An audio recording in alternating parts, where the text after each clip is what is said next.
더뉴스 2부 시작합니다. 국민의힘이 비대위 전환을 위한 속도전에 나섰습니다. 비공개 최고위에서 속전속결로 상임 전국위와 전국위 소집을 의결한 가운데 당내에서는 거듭 반발이 터져나오며 갈등이 이어지고 있습니다.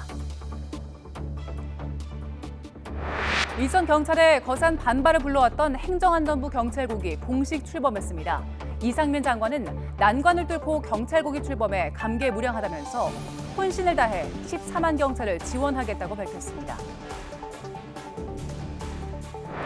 코로나19 신규 확진자가 11만 1천여 명으로 석 달 반 만에 최다를 기록했습니다. 오늘부터 확진자와 밀접 접촉한 무증상자는 동네 병원에서 본인 부담금 5천 원만 내고 신속 항원 검사를 받을 수 있습니다.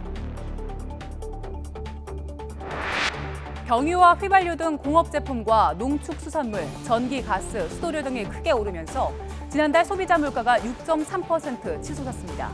두 달 연속 6%대를 기록한 건데 외환 위기 때인 지난 1998년 11월 이후 23년여 만에 가장 높은 상승률을 기록했습니다. 편의점 GS25가 김밥과 도시락 등 신선식품을 납품하는 사업자들에게 각종 명목으로 수백억 원을 받아온 사실이 적발됐습니다. 공정위는 이른바 갑의 횡포라며 시정명령과 함께 과징금 243억 원을 부과하기로 했습니다. 낸시 펠로시 미국 하원 의장이 중국의 강력한 경고에도 불구하고 오늘 밤 타이완을 방문할 걸로 보입니다. 중국이 심각한 결과를 초래할 거라고 재차 경고에 나선 가운데 남중국해 군사훈련을 예고하고 민간 항행을 금지했습니다.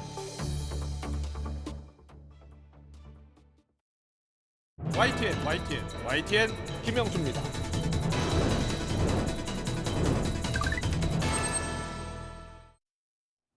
네, 더 정치 시작하겠습니다. 국민의힘이 집권 석 달 만에 비대위 체제로 갈 것 같습니다. 이준석 대표가 집권 두 달 만에 징계로 대표직을 수행할 수 없게 됐죠. 여기에 권성동 원내대표도 20여일 만에 직무대행에서 물러났습니다. 위기에 빠진 집권 여당, 여기에 윤석열 대통령 지지율은 사적 채용 등 인사 논란에 내부 총질 문자까지 공개되면서 30% 선마저 무너진 상황입니다. 전문가들은 대통령실 전면 개편 가능성을 이야기하고 있습니다. 실제로 과거 이명박 전 대통령은 취임 넉 달 만에 류익 비서실장을 포함해서 수석 7명을 교체한 적이 있고요. 박근혜 전 대통령도 인사 문제 등을 이유로 허태열 비서실장 등 수석 4명을 거의 5개월여 만에 교체한 적이 있습니다. 대통령실은 윤석열 대통령이 지방 휴양지 방문 대신에 자택에서 국정과 대통령실 쇄신을 고민하고 있다고 했습니다. 다만 인적 쇄신 이야기 근거 없는 억측이라며 선을 긋고 있습니다. 어제 더 정치에 출연한 김영준 교수의 말은 좀 달랐는데요. 듣고서 더 정치 이어가겠습니다. 과거에 본 유익 비서실장 같은 경우에 4개월 만에 물러났고요. 그리고 허태열 비서실장은 6개월 만에 물러났어요. 그런데 특히 이제 박근혜 정부 때 허태열 실장이 물러날 때 제일 먼저 문제 삼았던 게 뭐냐면 인사와 관련된 부분이 잘못됐다 해서 갈았거든요. 그랬군요. 네, 그게 좀 상황이 거의 비슷해요. 이명박 대통령이 우리 같은 서민이 생각하지 않아서 과거 지지했다 지지하지 않는다는 비율이 거의 40% 육박했어요. 조사를 한번 해보니까. 네. 그리고 굉장히 보수 쪽으로 강화됐기 때문에 바꾼 기조가 친서민 중도 실용 노선으로 바꾼 겁니다. 네, 국정 지지율 지금 30% 무너졌고요. 20%대로 떨어지면서 대통령실과 내각에 대한 인적 쇄신 요구가 야권은 물론 여권에서도 나오기 시작했습니다. 국민의힘은 비대위 체제 전환의 속도를 내기 시작했는데요. 사퇴 의사를 밝힌 최고위원들이 비대위 전환을 위한 소집 표결에 참여하면서 꼼수 아니냐 이런 비판도 나오고 있습니다. 오늘의 전국 현안을 짚어보겠습니다. 백승주 전 국민의힘 의원, 김영주 전 민주당 의원과 함께하겠습니다. 어서 오십시오. 안녕하세요. 안녕하세요. 안녕하십니까. 안녕하십니까. 예, 안녕하십니까. 정치권 이슈 이야기하면 요즘은 국민의힘 이야기를 먼저 하지 않을 수 없고 많이 하지 않을 수가 없습니다. 오늘 비대위 체제로 전환하기로, 그러니까 비대위 체제를 전환하기로 아직 결정된 것은 아니고요. 그 안건을 이제 넘기기로 한 겁니다. 전국위에요. 자, 그렇게 최고위원회에서 결정을 낸 거죠. 예, 최고위원회에서 의결 정리수를 만들어서 의결했죠. 예. 의결을 했기 때문에 비대위로 가는 걸로 봐야 되고요. 또 우리가 그렇습니까? 원내 정당 중심에서 어제 89명의 의원이 모여서 의총을 냈는데 88명이 비대위로 갈 수밖에 없다 이렇게 보고, 제가 봤을 때도 지금 당 대표도 없고 그 직무대행도 없는 상황에서 비대위로 가는 것은 현실입니다. 그 네. 현실을 오늘 최고위에서 받아들이고 예. 비대위로 가기 위한 절차를 시작했다 이렇게 볼 수 있습니다. 잠시 뒤에 서병수 의장한테 물어볼 건데요. 서병수 의장은 어제는 당원 당규에 근거가 없다고 했기 때문에 지금 오늘 우리 기자들이 물어보니까 실무진 검토에 나설 것이고 완벽하게 준비를 해서 결정을 할 것이다 이런 이야기를 했습니다. 자, 비대위 체제로 가면 또 새로운 또 비대위원장도 임명해야 되고요. 국민의힘 상황을 지금 어떻게 보고 계세요? 글쎄요, 지금 현재 뭐 비대위 체제로 갈 수밖에 없다라고 하는 생각들을 갖고 있습니다만 두 가지 문제가 있겠죠. 현재 대통령을 모시고 있는 당이 비대위 체제라고 하는 것이 적절한가? 두 번째, 실제적으로 현실적으로 그렇게 하였을 때 물론 전국 상임위원회가 말하면 최고위 결정에 따라서 비대위를 구성할 수 있다 하더라도 그 기간이 어떻게 될 것인가? 솔직히 얘기하면 권리 또는 비상사태라고 했을 때 권리라고 하는 자리가 빈다라고 했을 때 6개월의 대표의 자격 정지 자체가 권리에 해당되는가? 혹은 최고위원 몇 명이 그만둬야만 비상사태인가? 이런 부분에 대한 여전히 이준석 대표가 돌아와서 이 결정에 대한 가처분 신청을 했을 때 만에 하나 법원이 그걸 받아들였을 때 전체적인 여당 자체의 권위 자체가 와그러 무너지는 거 아니겠습니까? 이제 그랬을 때 정말 갈팡질팡하는 권성동 직무대행 체제가 들어선 것은요. 얼마 전까지 이준석 대표가 6개월 뒤에 돌아올 것을 전제로 한 직무대행 체제였지 않습니까? 그렇습니다. 그런데 지금 이준석 대표가 가처분 신청을 할 경우에 그 효력 정지 가처분 신청을 할 경우에 받아들일 가능성이 있다. 홍준표 시장은 그렇게 이야기하더라고요. 뭐 당 대표와 원내대표를 역임했던 홍준표 대표가 많은 생각을 했겠죠. 그러니까요. 정치는 현실입니다. 현실 속에서 보면은 이준석 대표가 가처분 신청을 해서 법원이 받아들이고 안 받아들이고 떠나서 이준석 대표가 국민의힘을 이끌기에는 당내 여건상 굉장히 어려운 것이 현실입니다. 그 현실을 이준석 대표도 잘 알 것이라 이렇게 생각을 합니다. 자, 지금 뭐 당의 쇄신 요구가 거센데요. 민주당뿐만이 아니라 지금 여당 내에서도 쇄신 요구가 계속 나오고 있어요. 오늘 조경태 의원 같은 경우에는요. 내각 교체, 그러니까 이상민 행정안전부 장관, 박순애 교육부 장관 사퇴를 또 요구하고 나섰더라고요. 자, 그렇다면 조경태 의원도 사실은 비대위원장 물망에 오른 분 중에 한 분이어서 실제로 당내에 그런 분위기가 있는 겁니까? 오선 의원이시죠. 조 의원도 최고위원도 했고요. 선임 최고위원도 했는데 당내에 어떤 지금 만나보이는 그 위기 의식이 굉장히 심각한 것 같아요.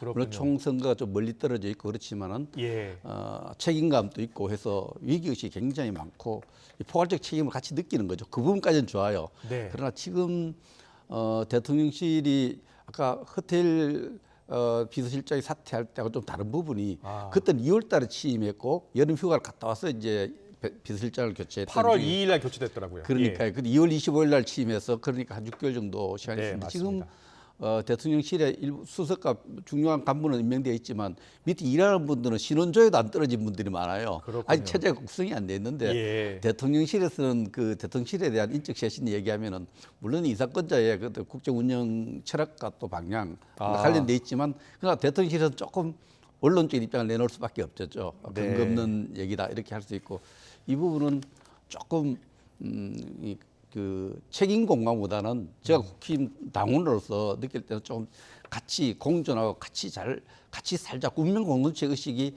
발휘돼야 될 상황이다 이렇게 봅니다. 그렇군요. 민주당에서는 쇄신 요구가 거세죠. 오늘 아침 박홍근 원내대표가 윤석열 대통령 지지율을 레임덕 수준의 지지율이다 이렇게 얘기를 하면서 비대위로 전환하더라도 무늬만 쇄신하면 안 된다 이렇게 이야기했습니다. 듣고서 계속 이야기 나누겠습니다. 윤석열 대통령의 레임덕 수준 지지율은 집권 여당만이 아니라 우리 국민들과 야당에도 불행한 일입니다. 조속한 전국 정상화를 바라는 책임 야당으로서 휴가 동안 국정 대전환의 결단을 어제 대통령에게 촉구했습니다. 하지만 하루 만에 대통령실은 쇄신 얘기는 근거 없다며 대통령은 푹 쉬고 있는 상태라고 전했습니다. 국정 불통과 독선에 복합 경제 위기까지 겹쳐 민생은 하루하루가 살 얼음판인데 대통령은 휴가만 즐긴다니 보는 국민은 답답할 따름입니다. 네, 박홍근 원내대표는 대통령실에서 밝힌 내용 중에 이제 윤석열 대통령이 푹 쉬고 있다는 부분을 강조하면서 지금 그럴 때냐라고 강력하게 비판하고 나섰는데요. 윤석열 대통령 고민이 깊을 거예요. 대통령실 개편 가능성 지금 취임한 지 얼마 안 됐기 때문에 백승조 의원님께서는 좀 이르다라고 이야기하셨는데 다른 전문가들은 꼭 그렇지는 않더라고요. 위원님께서는 어떻게 제가 전망하세요? 생각할 때는 지금 이제 사실은 교체 타임이 좀 빨리 온 거죠. 예컨대 지금 이제 비서실장 같은 경우는 당을 좀 더 장악할 수 있는 정치권 선배로 좀 바꾼다든지 혹은 지금 푹 쉬고 계신다라는 그런 말씀을 하고 있는 대변인을 교체한다든지 네. 또 일부 연일 언론의 공격을 받고 있는 거짓말 논란에 있는 교육부 장관 한 분을 좀 용퇴를 시킨다든지 이런 네. 원포인트 교체 가능성이 있는데 그럼에도 불구하고 아까 백 의원님 말씀하신 대로 네. 향후 한 4개월 정도까지는 끌고 가겠다는 게 여기저기 제가 이렇게 듣는 대통령실의 의견, 대통령 의견인 것 같습니다. 그렇군요. 그런 부분들이 저는 굉장히 위험하게 보여지는 것이 예. 자칫 잘못하면 당과 옛날에는 당청이라고 했는데 지금 대통령실의 그렇죠. 갈등으로 보여집니다. 왜냐하면 이게 예. 갈등이 왜 갈등이 될 수 있냐면 더군다나 대통령실의 자리는 적은데 예. 실제로 저 보면은 당에서 간 사람 별로 없잖아요. 검사로 자리 잘 채웠지. 일부에 지금 나왔다시피 무슨 대구 경북 정권이 아니고 강원도 정권 비슷하게 그런 오해를 받게 됐지. 예. 이제 그렇게 되다 보니까 제일 지금 뭐 레임덕은 아니겠습니다만 지지율이 빠진 것도 위험스러운 게 대구 경북 지역부터가 네. 불경이 흔들린단 말이에요. 그러니까 그건 뭡니까? 당 전체가 불만이 부글부글 한다는 거죠. 네. 그래서 그런 부분이 이 관리를 잘못하면 이 관리를 잘못 엉뚱하게 당정 갈등으로 보여지고 뭐 정무수석 많으냐 이렇게 얘기가 나올 수 있다는 부분입니다. 대통령실 역할과 관련해서는 과거 문재인 정부 때는요. 임종석 초대 비서실장이 거의 한 2주, 3주도 안 돼서 바로 인사 논란 불거졌을 때 바로 본인이 직접 사과를 한 적이 있거든요. 그래서 대통령실의 역할이 너무 제한적인 거 아니냐. 이런 이야기 지적들이 계속 나오더라고요. 그런 점에 아쉬움이 커요. 예. 대통령실장이라든지 주요 인사들이 좀 더 주요 이슈에 대해서 적극적으로 소통하고 설명하고 이런 부분들이 좀 아쉬운 부분이 큰데 예. 지금 우리 정부가 지금 여소야대가 심각한 여소야대 아닙니까? 이 네. 상황에서 주요 장관도 아직 임명하지 못한 장관이죠. 보건복지부 장관이라든지 그렇습니다. 또 공정거래위원장 이런 부분이 정부 구성도 안 됐고 또 정부가 개편된 그 철학을 담아냈는데 가장 잘 반영돼 담아낸 정부 조직 개편이에요. 조직 개편도 철학이 반영된 조직 개편도 못한 상황이고요. 아직도 윤석열 정부 체제가 아직 이게 완전히 정비되지 않은 상황인데 네. 또 쇄신 이야기를 하니까 대통령과 또 대통령실에서는 좀 원론적인 답을 내놓을 수밖에 없지. 그러나 국민 눈높이에서 네. 휴가 기간 아니어도 고민을 거듭할 사안이다 이렇게 봅니다. 알겠습니다. 잠시만요. 뉴스 속보가 들어와서요. 안상훈 대통령실 사회수석의 브리핑이 있었는데요. 최근 학제 개편 관련해서 대통령실의 입장이 나온 것 같습니다. 직접 듣고서 이야기 나누겠습니다. 일단 준비해온 자료를 먼저 간단하게 읽는 방식으로 진행을 하도록 하겠습니다. 안녕하십니까. 대통령 비서실 사회수석 비서관 안상훈이라고 합니다. 오늘은 요 며칠 논란이 된 이슈죠. 취약연령 하향 문제에 관해서 설명을 드리도록 하겠습니다. 교육개혁은 인재 양성의 다양화 관련된 부분과 함께 교육 및 돌봄의 국가 책임 부분 크게 두 가지로 구성됩니다.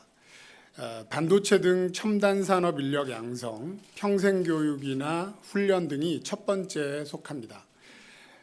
적어도 초등학교까지의 교육과 돌봄을 통합하는 방식으로 아이들의 안전한 성장을 도모하고 부모 부담을 경감시키자는 것이 두 번째에 속합니다.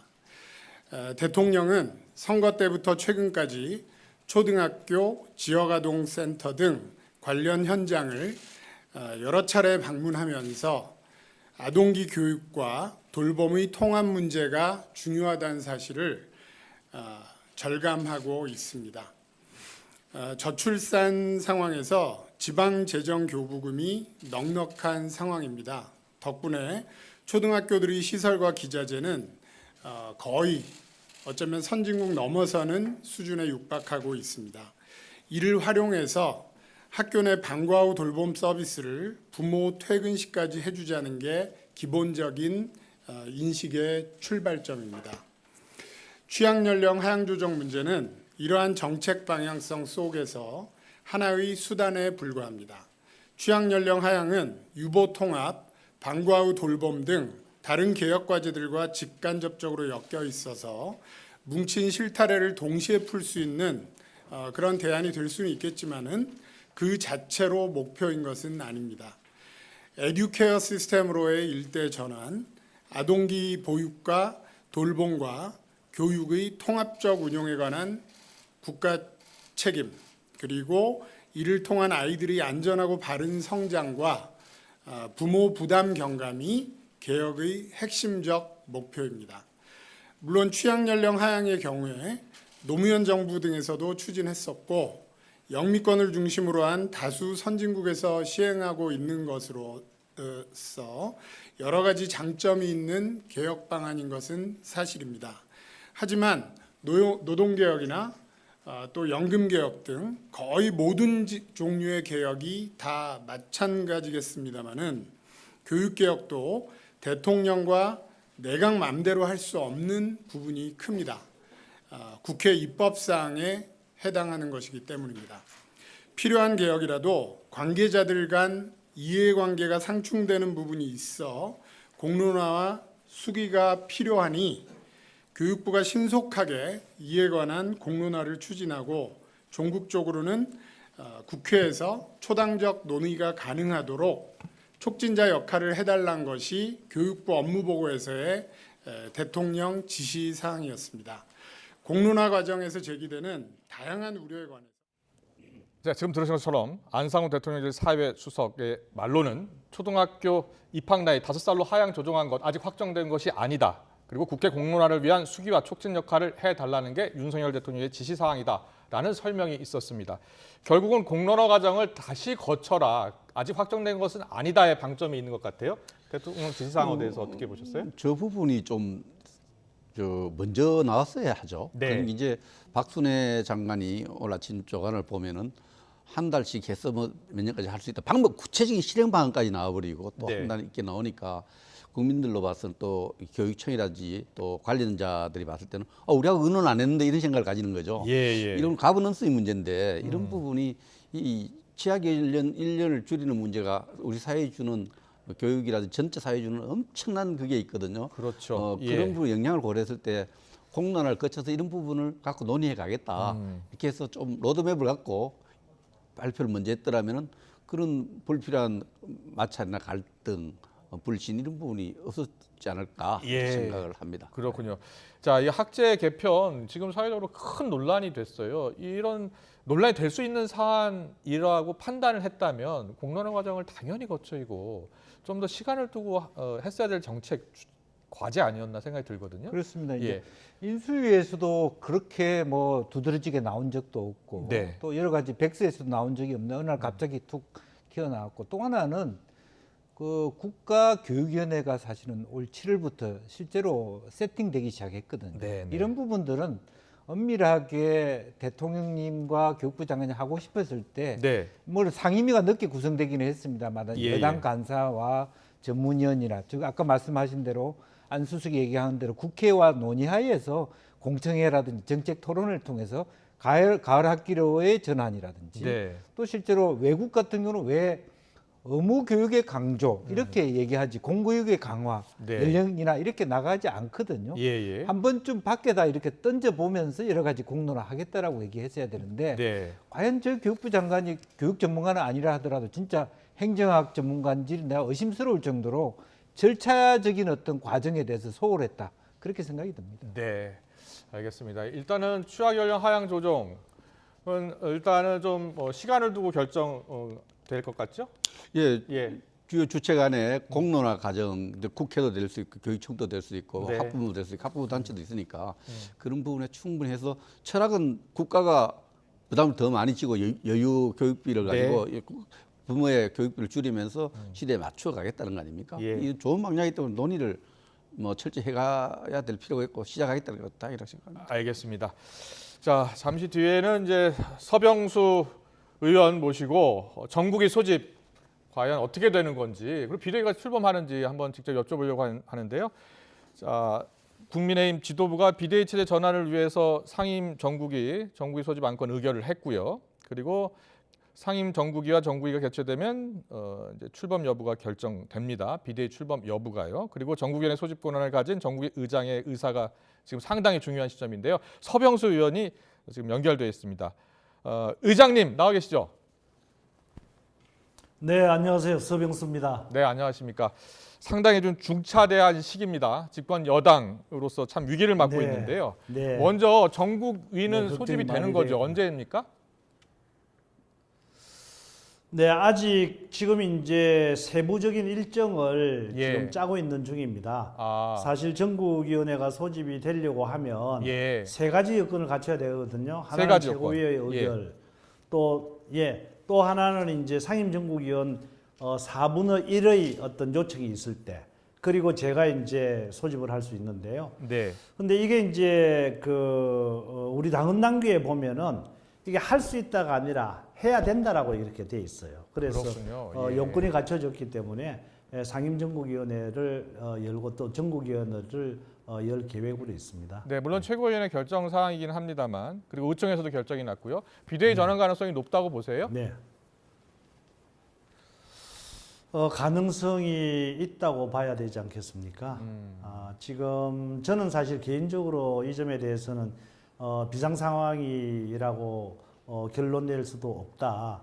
왜냐하면은 7월 11일 날 우리가 현재의 권성동 원내대표가 이제 직무 대행을 할 때 말이죠. 네. 그때 이제 비상대책위원회로 가느냐 아니면은 빠른 시간 안에 전당대회를 개최를 하느냐 하다가 모든 것을 검토했을 때 현재의 당헌 당규상으로는 직무대행 밖에는 할 수 없다. 그렇군요. 이래서 이제 직무대행 체제로 갔거든요. 예. 그런데 그 이후에 아무런 상황 변동이 없지 않습니까? 네. 딱 하나 있다라고 한다면은 우리 권성동 원내대표가 문자 메시지 이게 유출되는 이런 사건 하나밖에 없는데 네. 과연 이런 것들이 그때하고 지금하고 다를 것인지에 대해서 저는 개인적으로 굉장히 의아스럽고 또 이것은 바람직하지 않다 이렇게 생각하고 그렇게 있습니다. 생각하시는군요. 그러나 우리 당헌 당규상 예.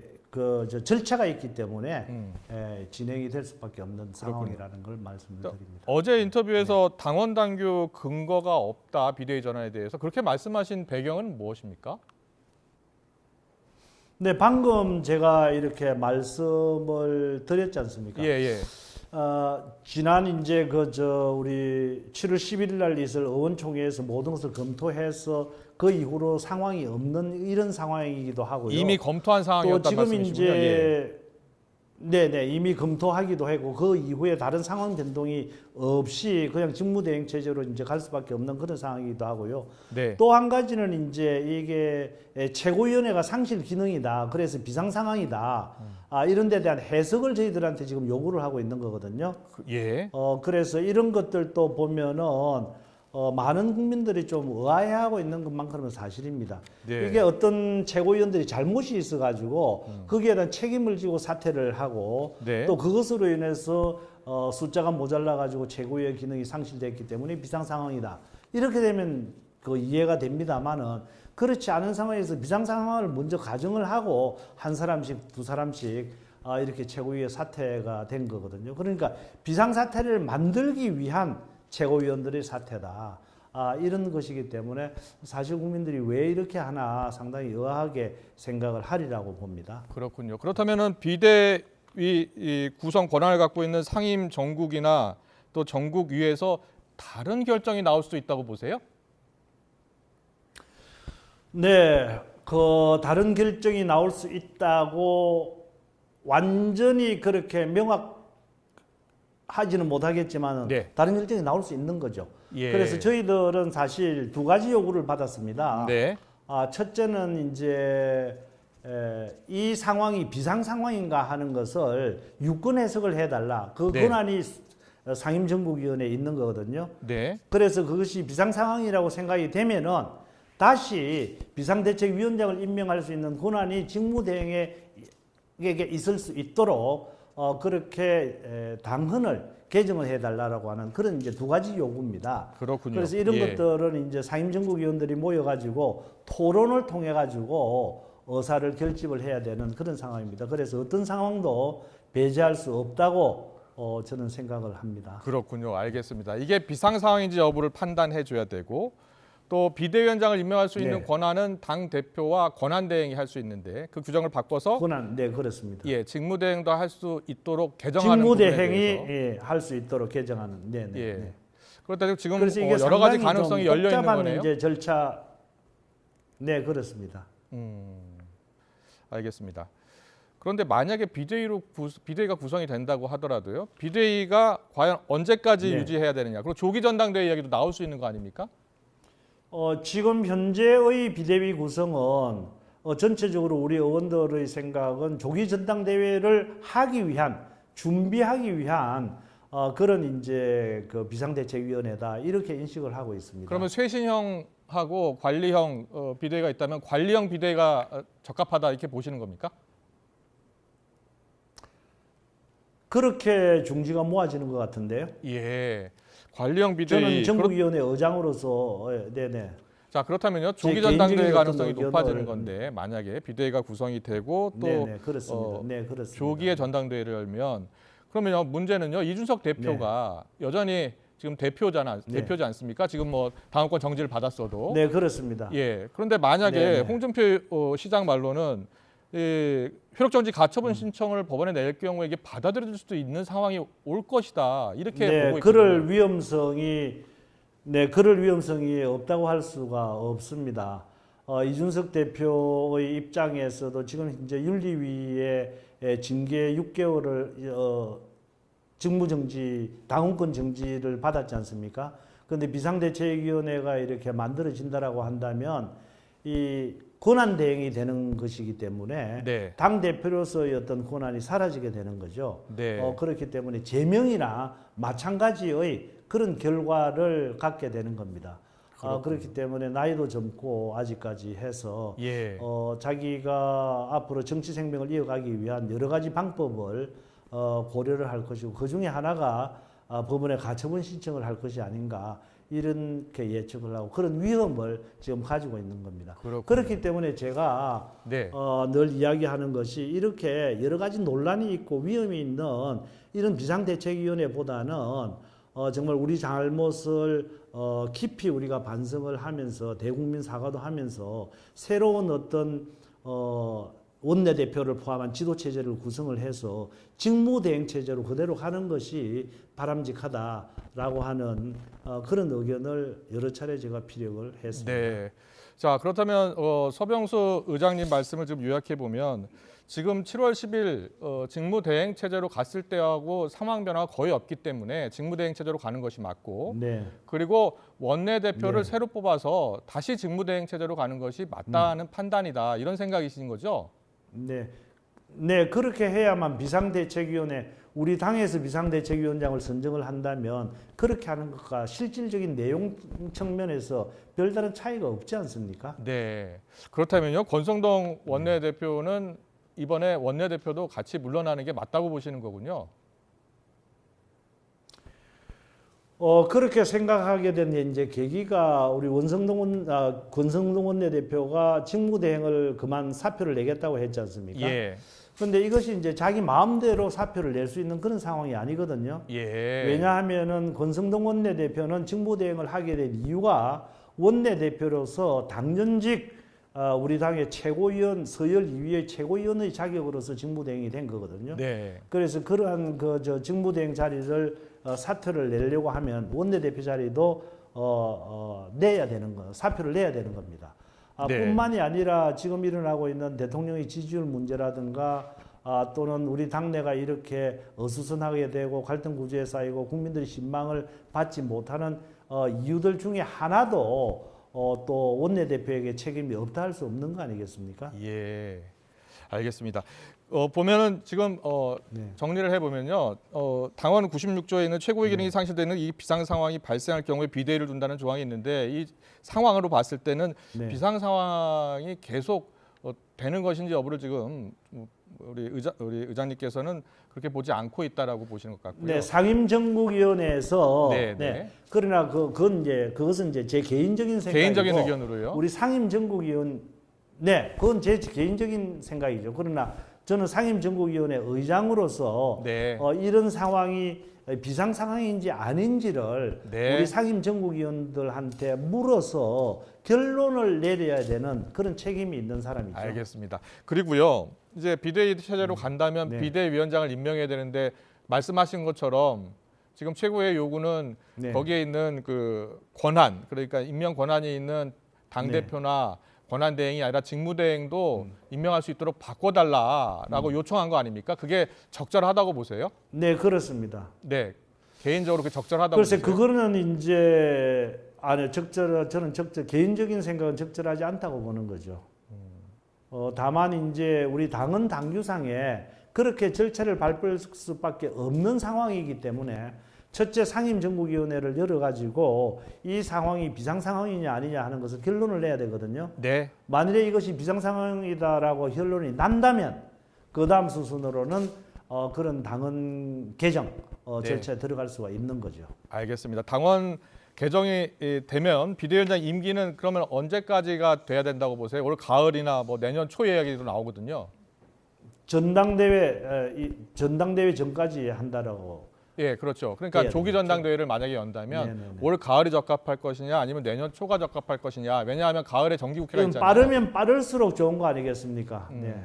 빠르면 빠를수록 좋다면 가능하면 정기국회 전에 하는 것이 더 바람직하다. 만약에 비대위체제로 가능하면 간다면. 정기국회 전에 했으면 좋겠고요. 만일에 그게 안 된다라고 하더라도 뭐 한 11월 정도까지는 마무리를 지어야 된다라고 생각을 하죠. 아, 알겠습니다.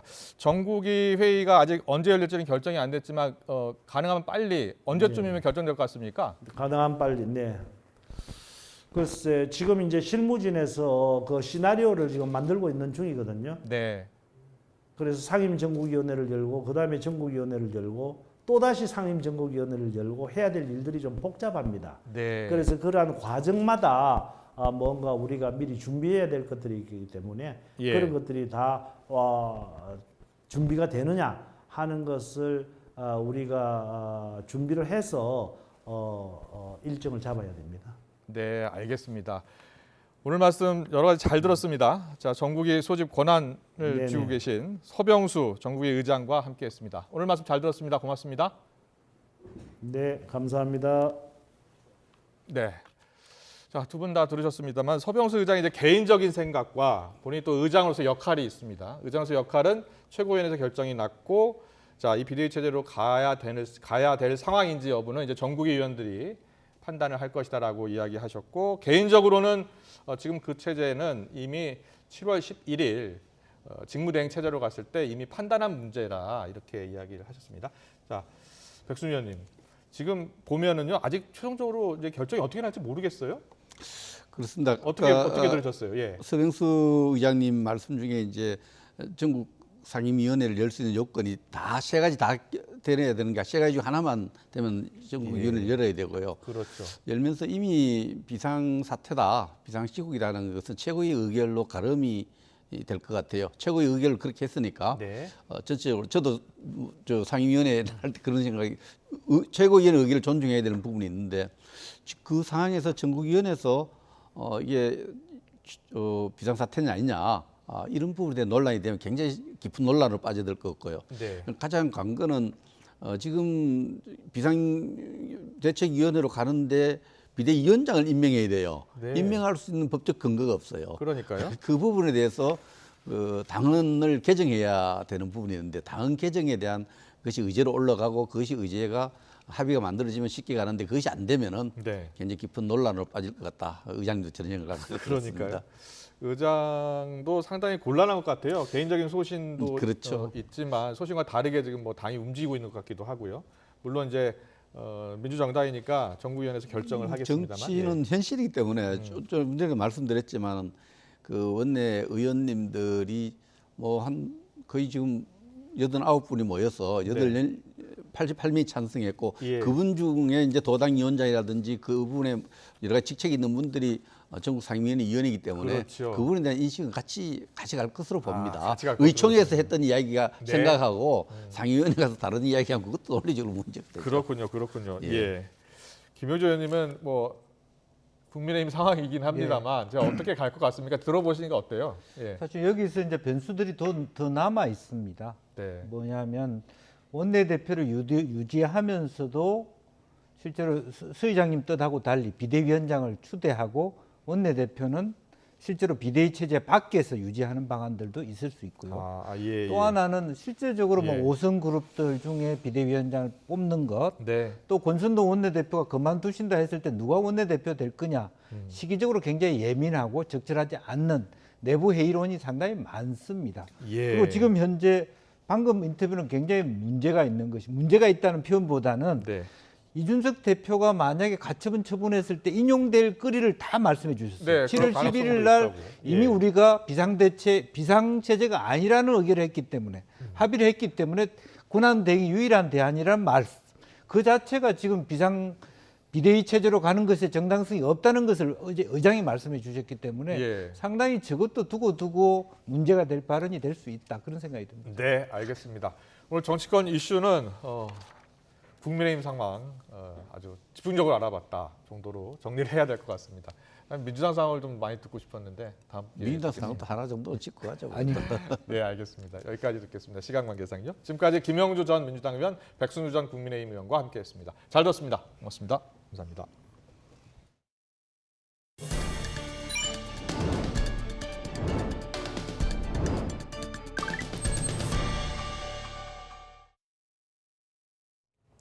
대통령실은 취학 연령을 낮추는 문제를 두고 논란이 벌어지는 데 대해 국민 여론 수렴을 거치는 과정이 더 있을 걸로 알고 있다고 밝혔습니다. 대통령실 핵심 관계자는 오늘 브리핑에서 취학 연령 하향에 대해 섣부른 정책이라는 비판이 나오고 있다는 질문에 이같이 답했습니다. 이 관계자는 어떤 정책이든 여론 수렴 과정을 거치고 공청회를 하듯 마찬가지로 같은 과정을 거칠 예정이라고 부연했습니다.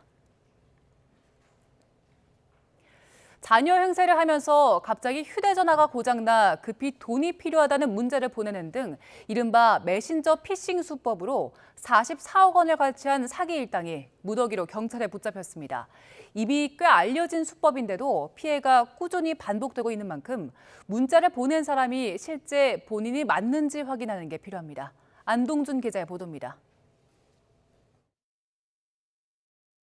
모자를 뒤집어 쓴 여성이 은행 문을 열고 들어옵니다. 돈을 뽑는 와중에도 누군가에게 쫓기듯 한참을 두리번거리는 여성.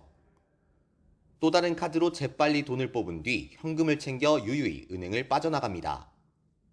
메신저나 SNS를 통해 접근해 피해자들의 돈을 뜯어낸 이른바 메신저 피싱 사기단의 인출책입니다. 이들이 주로 노린 건 자녀의 급한 연락에 응하기 쉬운 부모들이었습니다. 자녀인 척 휴대전화 액정이 깨졌다는 문자를 보내 수리비 청구를 위한 악성 프로그램을 깔게 한 뒤 개인정보를 빼내 대출을 받았습니다. 또 SNS로 친분을 쌓아 음란 영상통화를 한 뒤 소리가 잘 안 들린다며 악성 프로그램을 설치하라고 요구하거나 음란 통화 영상을 퍼뜨리겠다고 협박해 돈을 뜯어냈습니다. 이렇게 국내외를 넘나들며 사기 행각을 벌인 일당들은 조직 규모만 100여 명이 넘는 것으로 드러났습니다. 금은방 업주 계좌로 돈을 받은 뒤 금을 받는 방식 등으로 자금을 세탁해 경찰 추적을 피해왔습니다. 지난해 3월부터 1년 4개월 동안 이렇게 뜯어낸 돈만 44억 5천만 원, 피해자 규모만 538명에 달합니다. 가령 자녀를 사칭해서 휴대폰이 고장났다, 보험을 신청해야 한다, 이런 식으로 접근한 사람이 있으면 반드시 확인 전화를 요청하시는 걸로도 피해를 상당히 줄일 수 있을 겁니다. 피싱 조직원 129명을 붙잡아 혐의가 중한 35명을 구속한 경찰은 중국 등 해외에서 활동하는 조직원을 잡기 위해 인터폴 적색 수배를 내렸습니다. YTN 안동준입니다.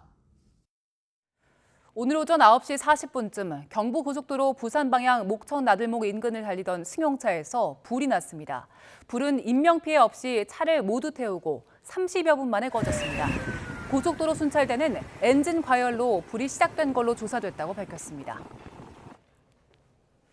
지난 6월 말 전남 완도에서 숨진 채 발견된 일가족 3명의 정확한 사망 원인은 시신이 부패해 밝혀지지 않았습니다.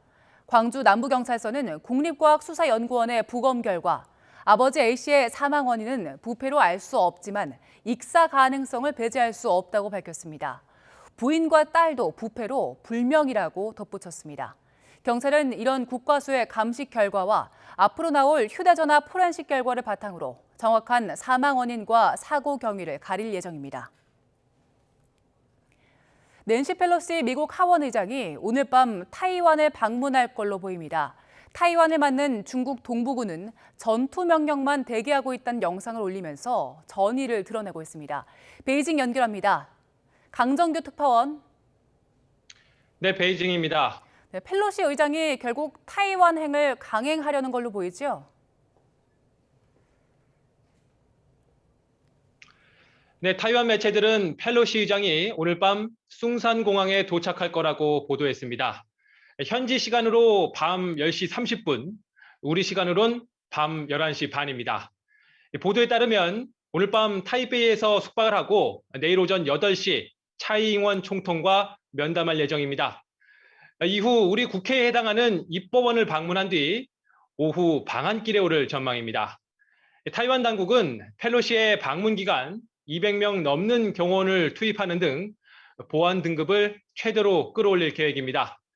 로이터 통신도 3명의 소식통을 인용해 비슷한 내용의 보도를 했는데요.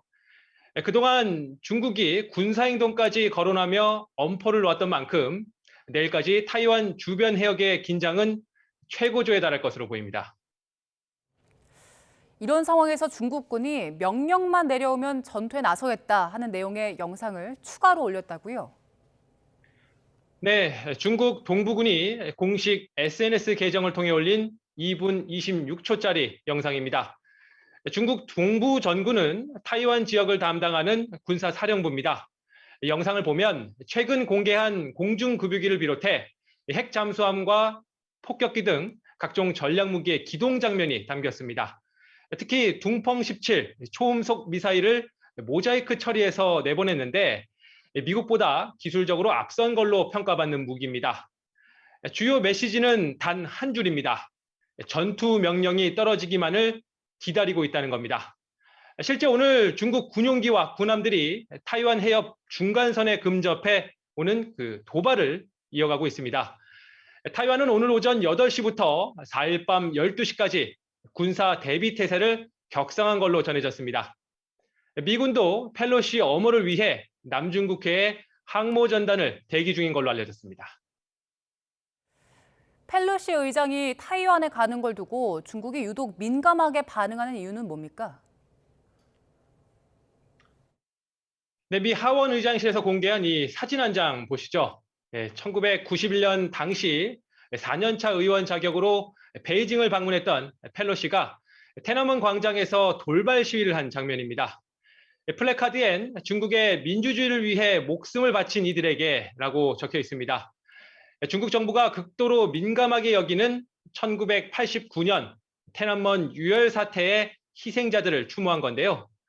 중국은 펠로시가 미국 의전서열 3위의 고위급 인사라는 점을 들어 반발하고 있지만 25년 전인 1997년 깅리치 하원 의장의 타이완 방문 때는 비판 성명을 내는 선에서 그쳤습니다. 펠로시와의 오랜 악연에 더해 시진핑 주석의 3연임을 결정할 20차 당대회를 앞두고 더욱 강경한 반응이 나오고 있는 건데요. 11월 중간선거를 앞둔 미국도 미국의 엄포에 굴복하는 모양새를 보일 수 없는 상황입니다. 미중 간 치킨 게임이 자칫 무력 충돌로 번지진 않을까 우려의 목소리가 높아지고 있습니다. 지금까지 베이징에서 전해드렸습니다. 오는 10월부터 적용되는 일본 최저임금이 역대 최대폭으로 오르게 될 전망입니다. 일본 후생노동성 중앙최저임금심의회는 현재 전국 평균 시간당 930엔인 최저임금을 3.3% 올린 961엔, 우리 돈으로 약 9,508원으로 인상한다는 목표를 마련했습니다. 이런 수치는 지난해 3.1% 인상에 이어 2년 연속 최대폭으로 오른 겁니다. 지난 2월 우크라이나 사태 이후 생활 물가가 본격적으로 오르고 있는 것이 2년 연속 최저임금을 인상한 배경으로 꼽히고 있습니다. 이에 앞서 결정된 한국의 내년 최저임금은 올해보다 5% 오른 시간당 9,620원입니다.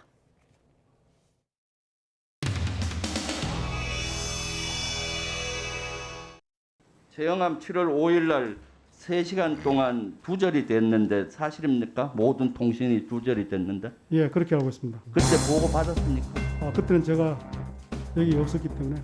예? 예?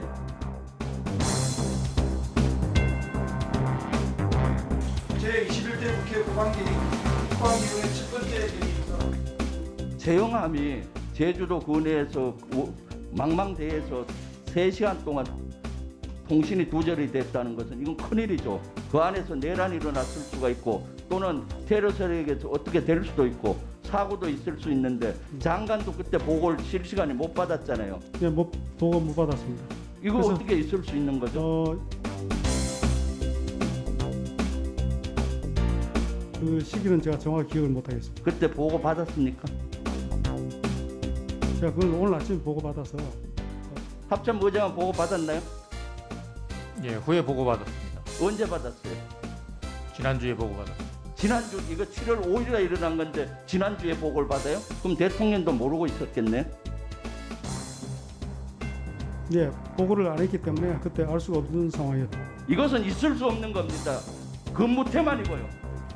금방 그 최영암 그 3시간 교신 두절 사건이 굉장히 심각하다고 생각이 되는데 위원회에 별도로 좀 보고를 해주시기 바랍니다. 온 국민이 깜짝 놀랐습니다. 정말 이게 경천동지할 일이다. 저렇게 오늘 아침에서 보고를 받았다. 이렇게 이제 답변을 하셨어요. 제가 오늘 아침에 보고 받았고 제가 지난 1주 동안 출장 중이었기 때문에. 아니 대통령 언제 보고 받으셨냐고요? 제가 그걸 확인을 보고 못 받으신 거네요? 확인을 못했습니다. 장관이 어디 있었던지 간 이거는 지금 최근에 누가 저 휴가 가는데 왜 미국으로 휴가 가냐 그러니까 SNS에 다 살아있는데 무슨 소리 하냐고 그렇게 답변했던데 지금 일주일간 지금 어디야 출장 갔다 왔다고 말씀하신 거예요? 한나라의 국방부 장관이? 장관님, 네. 이 뉴스가 지난주에 있었어요. 네. 뉴스 뭐 하십니까? 제가 지난주에 그 뉴스를 확인을 못했습니다. 안보 공백이 발생을 했으면은 일벌백계를 하든가 아니면 다시는 이런 일이 발생하지 않겠다 않을 방법을 찾겠다고 답변하시는 게 옳은 거 아닙니까? 점심시간에 제가 다시 해군 참모차장에게 확인해 보니 이미 같이 조사 중에 있다고 합니다. 언제 조사를 시작했답니까? 제가 언제 시작한지 모르겠는데 이미 시작을 그걸 했다고 모르시고 하니까. 어떻게 지금 장관?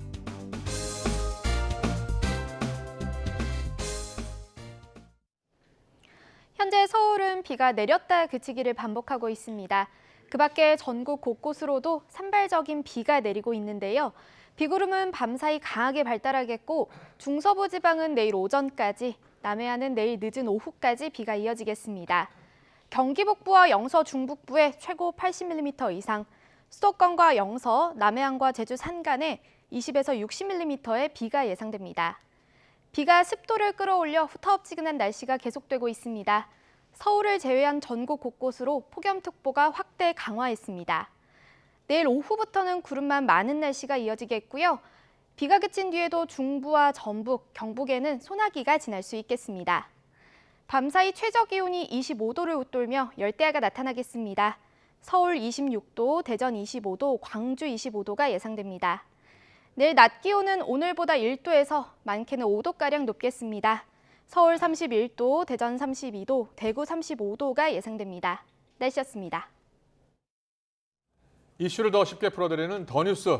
저희가 내일은 더 준비하겠습니다. 잠시 뒤 뉴스큐가 방송됩니다. 시청해주신 여러분 고맙습니다.